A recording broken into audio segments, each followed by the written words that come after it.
Ерекше дәмді және өте тойымды болып шығатын самбуз тамағын дайындайтын боламыз. Достар, бұл шынымен де өте дәмді.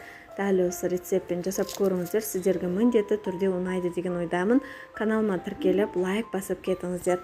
Бізге керегі ыстық қайнаған судан 300 грамм, кішкентай қасықта 1 қасық тұз және 500 граммдай ұн, 3 қасық сұйық май.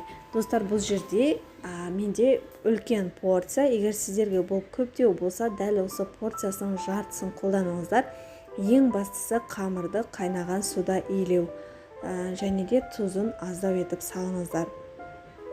Қамырымыз жұмсақ илену керек, бірақ қолға жабыспайтындай. 30 минутқа демалдырып қоямыз. Оған дейін ішіне салмасын дайындаймыз. Пияз және сәбізді майда етіп турап аламыз.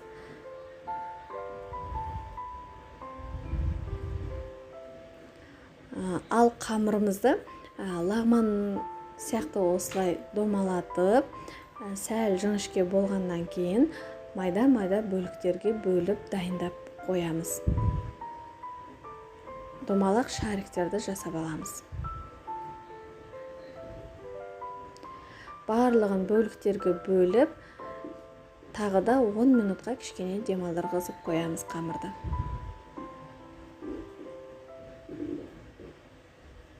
Ал енді оған дейін салмасын қуырып дайындап аламыз. Менде мына жерде 500 грамм фарш. Табамызға сұйық май қоямыз.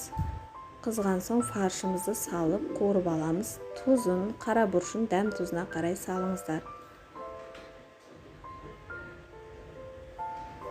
Пиязымызды саламыз және де сәбізді салып қуырамыз.